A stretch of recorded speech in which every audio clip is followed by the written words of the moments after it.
मध्य प्रदेश के इंदौर में फिर एक बार पुलिस की कार्यप्रणाली को लेकर सवालिया निशान खड़े किए गए हैं। कोर्ट में चले हत्या मामले में दोषमुक्त हुए 2 युवकों के वरिष्ठ अधिवक्ता कृष्ण कुमार कुन्हरे द्वारा मीडिया से चर्चा कर बताया गया कि 10 वर्षों के बाद दोनों ही युवाओं को न्याय मिला है। हत्या के मामले में दोषमुक्त कर दिया है और जल्द पूरे मामले में उच्च न्यायालय में मानहानि का केस भी लगाया जाएगा।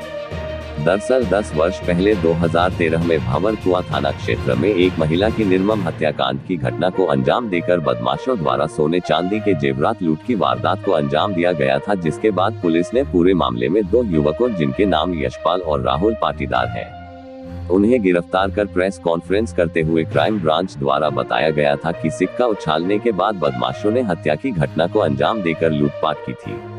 पूरा मामले में 10 वर्षों तक चल जिला न्यायालय में ट्रायल को लेकर तमाम साक्ष्यों की त्रुटि के चलते जिला न्यायालय ने दोनों ही युवकों को दोषमुक्त करते हुए फाइंडिंग दी है कि किसी भी तरह से साक्ष्य नहीं मिले हैं कि युवकों ने हत्या की है।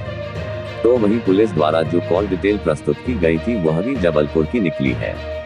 जिसको लेकर अब पुलिस के खिलाफ वरिष्ठ अधिवक्ता कृष्ण कुमार कुन्हरे और बरी हुए युवकों द्वारा उच्च न्यायालय में मानहानि का दावा भी प्रस्तुत किया जाएगा। ये घटना दिनांक 16 अक्टूबर 2013 की है। अशोक सम्राट नगर भगोड़ा थाना क्षेत्र की यहाँ पर एक महिला की हत्या हुई थी जिसका नाम सुशीला राजवानी था। इसकी हत्या के बाद में पुलिस ने तत्कालीन थाना प्रभारी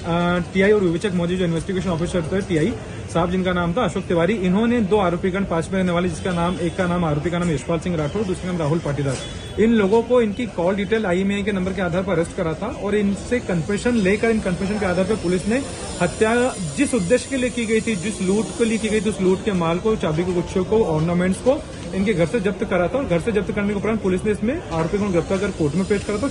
चालान पेश करा था। इस पूरे हत्याकांड के दौरान तत्कालीन थाना एडिशनल एसपी महोदय क्राइम ब्रांच ने उस समय मीडिया के माध्यम से यह भी चीज बताई थी कि इस हत्याकांड में आरोपी गण ने हत्या करने का दिन टॉस उछालकर सिक्का उछालकर तय करा था। उसके बाद उन्होंने हत्याकांड को अंजाम दिया था। इस पूरे हत्याकांड को और इस पूरे हत्याकांड के बाद में जो कोर्ट में चालान पेश हुआ जिसमें लगभग 10 साल चली ट्रायल के उपरांत सभी गवाहों के 17 गवाहों के बयान हुए। बयानों के अंदर हमारे द्वारा गवाहों से जब प्रश्नोत्तर पूछे तो उन्होंने कई प्रकार की विरोधाभासी बातें करी और कई चीजें सामने आई जो पुलिस ने छुपाई थी। इन सब चीजों के आधार पर जब हमने इसमें माननीय न्यायालय के समक्ष श्रीमान अपर सत्र न्यायाधीश महोदय प्रेम सिंह ठाकुर साहब के समक्ष हमने जब प्रेमपाल सिंह ठाकुर साहब के समक्ष हमने जब फाइनल आर्गूमेंट करा तो कोर्ट को हमने बताया कि साहब ये जो हत्याकांड हुआ है इसमें जिन कॉल डिटेल के आधार पर आरोपियों को अरेस्ट करना बता रहे हैं, कोर्ट ने विवेचक अशोक तिवारी ने वो कॉल डिटेल IMEI नंबर न पेश करते हो किसी अन्य की कॉल डिटेल IMEI नंबर पेश करी और किसी वो ग्वालियर जोन के CID ऑफिसर की भेजी प्रेषित की गई कॉल डिटेल थी। इसी के साथ में ही कोर्ट में हमने बताया कि जो कि पुलिस ने इसके अंतर्गत आरोपीगण को थाने में मारपीट कर थप्पड़ों से मारकर उनसे कन्फेशन लिया था और उनके घर से जो माल जब्त होना बता रहे हैं उनके घर से जब्त नहीं हुआ है, वो पुलिस गवाहों ने किसी खुले स्थान से जब्त होना बताया। जिन सभी आर्गुमेंट को सुनने के उपरांत कोर्ट ने इसके अंतर्गत आरोपियों को बरी करा और बरी करने के साथ में कोर्ट ने यह माननीय अभिमत भी दिया कि चूंकि आरोपीगण को पुलिस कस्टडी में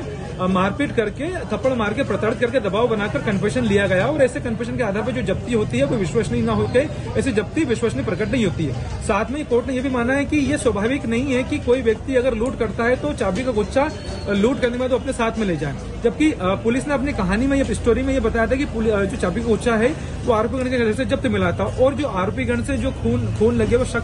खून लगा हुआ शर्ट और पैंट भी आरोपीगण के घर से जब्त मिला था, जबकि कुछ पुलिस के गवाहों ने आगे बताया कि ये सब शर्ट और पैंट पुलिस ने खुले स्थान गार्डन से जब्त करते, जिससे पुलिस की पूरी कहानी की कोर्ट में पोल खुली। जिसके बाद कोर्ट ने यह उपरोक्त अभिमत देते हुए कि अगर किसी आरोपी को पुलिस कस्टडी में मारपीट कर दबाव बना के कोई कन्फेशन लिया जाता है और उस आधार पर कोई जब्ती होती है तो ऐसी जब्ती विश्वसनीय प्रकट नहीं होती, आरोपीगण को बरी करा। इसी केस में पुलिस ने वो सिक्का भी नहीं जब्त करा और ना ही वो स्टोरी कोर्ट के सामने एस्टेब्लिश कर पाई, जिसमें उन्होंने बताया था कि क्राइम ब्रांच ने बताया था कि इसके अंदर आरोपीगण ने मृतिका को मारने की नियत से सबसे पहले सिक्का उछाल के हत्या का दिन मुकर्रर करा था। इन सभी चीजों के आधार पर कोर्ट ने पुलिस की कहानी को विश्वसनीय मानते हुए आरोपियों को लूट और हत्या के आरोपों से मुक्त करते हुए उनको दोषमुक्त कर बरी करा। कृष्ण कुमार कुमार।